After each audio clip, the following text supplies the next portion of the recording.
আসসালামু আলাইকুম। আজকে ইলেকট্রিক ভিডিও ইউটিউব চ্যানেলের পক্ষ থেকে আমি সাইফুল ইসলাম আরও একটি ভিডিও আপনাদের জন্য উপহার দিতে যাচ্ছি। অনেকেই কমেন্টস করছিলেন যে ছাদের পাইপ যদি জ্যাম হয়ে যায় সেই ক্ষেত্রে ছাদের পাইপ কিভাবে মেরামত করব, বা আমরা সেই জায়গাটুকু দিয়ে কিভাবে আমরা ওই তারগুলি প্রবেশ করব বা কিভাবে ওয়ারিংটা করব। তো যদি একটি রুমের পাইপ জ্যাম হয়ে যায় সেই ক্ষেত্রে একটি পাইপ বাদ দিয়ে অন্যটি দিয়ে করা যায় বা ওয়াল কেটে করা যায়। কিন্তু যদি একটি মেইন লাইন জ্যাম হয়ে যায় তো সেই ক্ষেত্রে আপনি এই পাইপটি কীভাবে মেরামত করবেন আর কিভাবে কাজটি করবেন সেই ভিডিওটুকু আজকে দেখানোর চেষ্টা করব।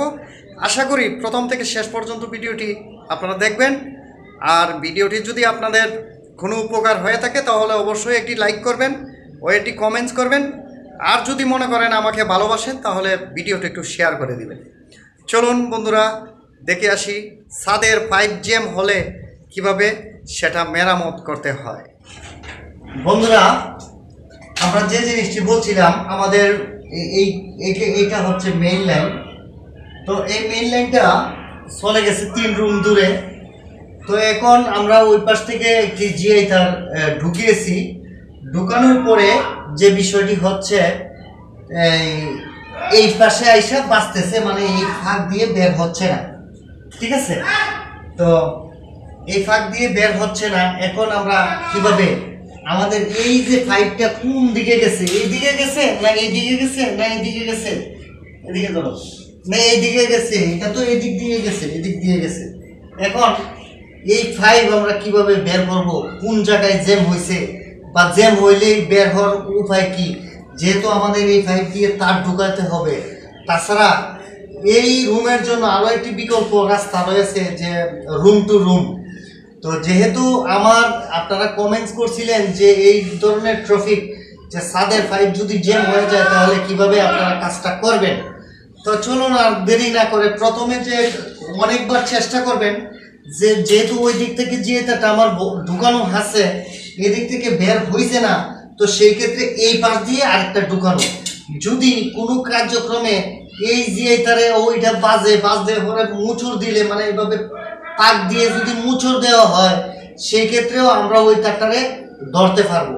তাছাড়া অনেক সময় ছাদের পাইপ ফেটে যায়, সেই ফাটাকৃত জায়গা দিয়ে হালকা সিমেন্ট ঢুকে ওই জায়গাটা পাইপের যে যতটুকু জায়গা আছে সেই জায়গাটুকু চিকন হয়ে যায়, যার কারণেই আর মাল আমাদের তার যায় না বা বিভিন্ন সমস্যা হয়ে থাকে। ছাদের যে আমরা পাইপ দিই সেই পাইপের যদি জয়েন্ট ছুটে যায়, জয়েন্ট সকেটের জয়েন্ট ছুটে যায়, সেই ক্ষেত্রেও এই কাজটি হতে পারে। এরপরে মনে করেন আরও অনেক ক্ষেত্রে হতে পারে, যখন আমরা ছাদে পাইপ দিই হয়তো করে রাজমিস্ত্রি যারা আছেন তারা ওই পাইপটার জায়গাতে গিয়ে ওই ছাদের মধ্যে একটা ব্লক দেয়, যার কারণে পাইপটা ছুটে গিয়ে আপনার ওই দিক দিয়েই সিমেন্ট বালু বা কংক্রিট পাইপের ভিতরে প্রবেশ করতে পারে, যার কারণেই এই পাইপটা জাম হয়। তো এই ধরনের জাম হলে আমরা কি কাজ ছেড়ে দিব না আমরা পাইপ ছেড়ে দিব?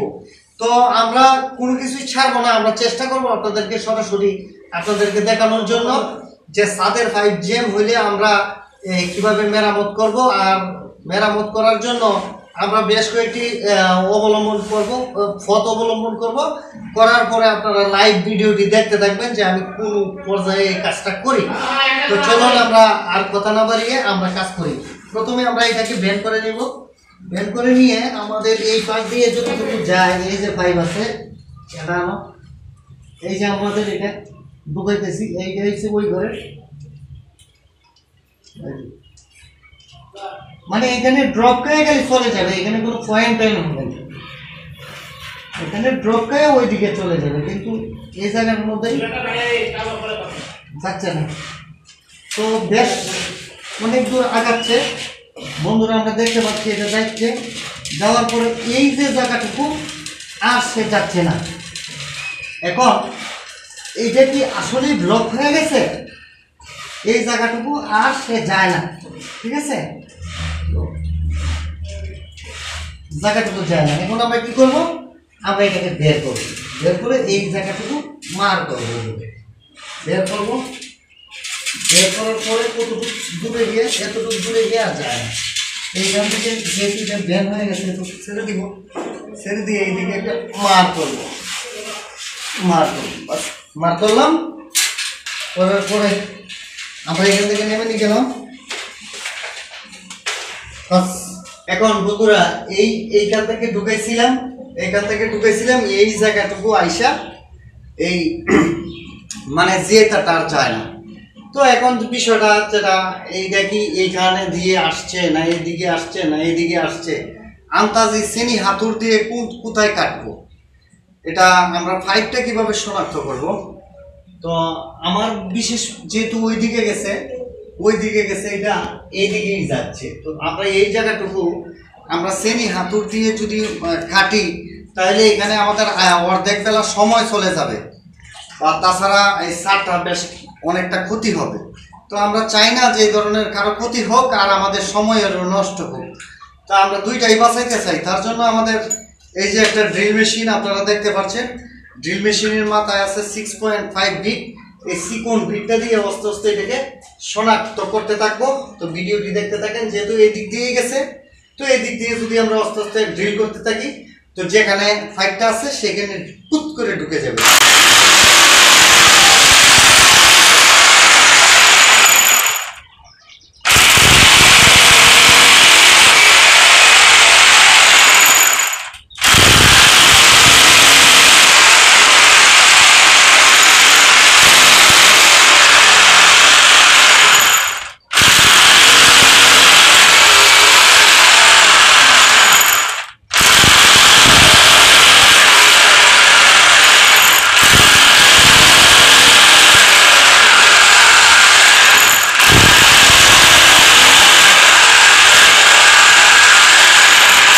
দর্শক, তো আপনারা দেখতে পাচ্ছেন আমরা এখান থেকে ফুল করতে করতে এখানে আনছি।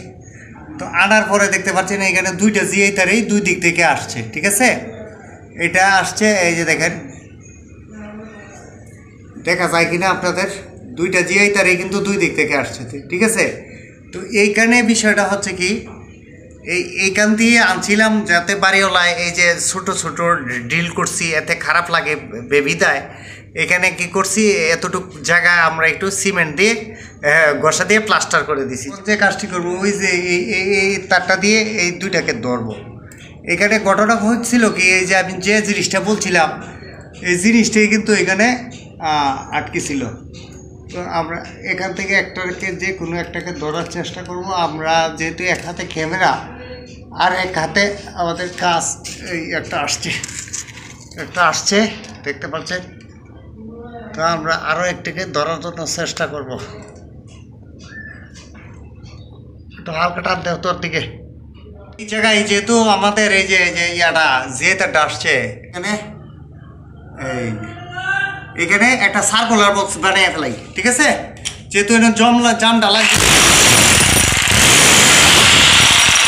এখানে একটা সার্কুলার বক্স বানিয়ে ফেলাই।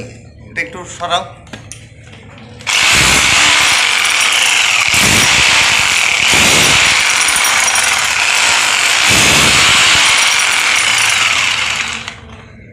এটা একটা গোল আকার করে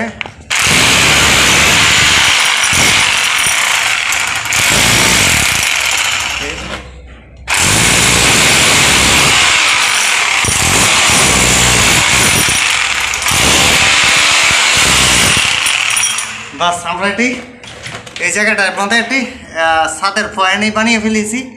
এখন যেটা করব, এখন আমাদের এই যে এইখান থেকে যে তারটা আছে সে তারটাকে ধরার চেষ্টা করব। তার কই, ওই যে তারটাকে ধরবো, ধরে এইখানে সার্কুলার বক্স এখানে এই একটা পয়েন্ট দেওয়ার চেষ্টা করব। এই যে আসছে, এই যে এটা আসছে এদিক থেকে, এই যে দেখেন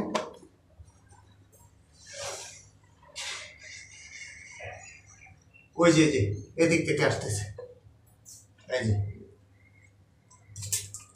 এদিকে যে একটা টান দিছিলাম, তো সেই দৃশ্যটুকু আপনারা দেখছিলেন। এখন সে ডিবি বুটের থেকে টান দিতেছে, এই যে লতাছে, লরে হ্যাঁ টান দেও, হালকা টান দেও, এই যে লতাছে, ঠিক আছে। তো এখন আমরা কিন্তু এইভাবেই কাজটা করতে পারছি। তো আশা করি আপনারা বুঝতে পারছেন। তো এইভাবে মার্ক করছি একেবারে জায়গা মতো, এইখান থেকে কাটছি। তো তো এই জায়গায় অনাকাঙ্ক্ষিত বিটগুলি যে ড্রিল করছিলাম সেই ড্রিলগুলি কিন্তু অফ করে দিয়েছি, কারণ রাজমিস্ত্রিরা চলে যাচ্ছে তার কারণে আগেই অফ করেছি। আর এখানে যেহেতু এখানে যখন ড্রিলটা করছি, যখন পাইপটার উপরে পড়ছিল তখন ড্রিলটা পুট করে ঢুকে গেছিলো। তো তখন আমরা বুঝতে পারছিলাম যে এখানে আমাদের পাইপটা আছে, মানে আমাদের পাইপটা এখানেই আছে। ঠিক আছে, এই যে আপনারা দেখতে পাচ্ছেন পাইপটা। তো এই হচ্ছে আজকের ভিডিও। অবশ্যই আপনারা এইভাবে বের করবেন। তো ভিডিওটি যদি ভালো লাগে আপনাদেরকে অবশ্যই চ্যানেলটি সাবস্ক্রাইব করবেন আর পাশে থাকবেন, আমারকে সহযোগিতা করবেন। ভালো থাকবেন সবাই। আসসালামু আলাইকুম।